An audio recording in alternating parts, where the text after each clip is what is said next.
बहुत सारे साधु संत कहते कि राम नाम जप लो, या प्रेमानंद महाराज कहते कि राधे राधे जप लो तो बस हो गया, उस परमात्मा के दर्शन हो जाएंगे, उस प्रभु के दर्शन हो जाएंगे।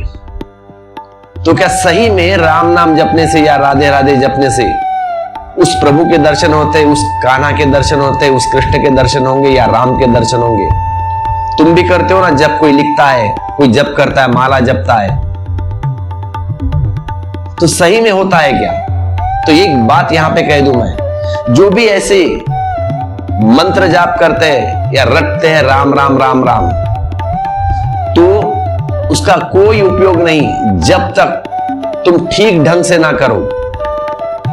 इसलिए अक्सर आप पाएंगे कि राम राम जपने वाले, राम की नाम की चदरिया ओढ़े हुए लोग बुद्धि के मामले में थोड़े कम है, दिमाग नहीं चलता उनका, शान उनका जगत में हुआ नहीं मालूम पड़ता, और जंग खाया गया मालूम पड़ता है। ऐसे लोग जंग खाए हुए मालूम पड़ते हैं। जपते रहेंगे राम नाम, बुद्धि जपती रहेगी राम नाम राधे राधे, क्योंकि बुद्धि का वह जो बोध है, वह जो ज्ञान है, वह सिर्फ जागरण से बढ़ता है। कोई भी क्रिया अगर मूर्छित की जाए तो कोई काम का नहीं है। तुम जपो राम राम, तुम जपो राधा राधा, लेकिन जागृति के साथ, जागरण के साथ। और तुम क्या करते हो?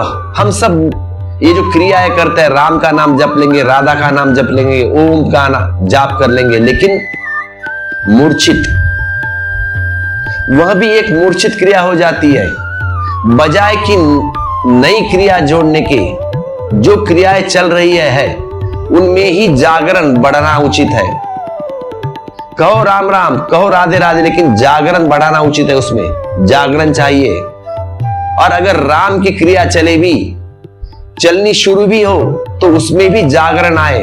राधा की क्रिया नाम जपना शुरू हो भी, उसमें भी जागरण की क्रिया आ जाए। कुछ भी करो, राम कहो या राधे कहो या ओम कहो, एक बात तय कर ले कि उसमें जागरण करने की सतत चेष्टा जारी रखे। आज असफल होंगे, कल होंगे, परसों होंगे, नरसों होंगे, चिंता नहीं, लेकिन असफलता के पीछे सफलता है। असफलता से सफलता का जन्म होता है। और अगर अब ख्याल जारी रहे और सतत चोट पड़ती रहे राम राम की या राधे राधे की, जागरण के साथ, तो एक दिन आप अचानक पाएंगे कि आप किसी भी क्रिया को समग्र चैतन्य में करने में सफल हो जाएंगे।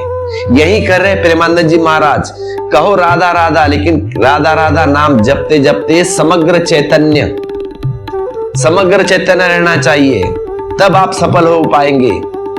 और जिस दिन आप इस चैतन्य में सफल हो पाएंगे, उस दिन सांख्य का द्वार खुल गया, और कुछ भी जरूरी नहीं, और कोई बाहर की प्रक्रिया करने की जरूरत नहीं। फिर उस राधा राधा जपने में ही, उस राम राम जपने में ही तुम अंतर्गुहा में प्रवेश पा जाओगे, उस परमात्मा का दर्शन हो जाएगा।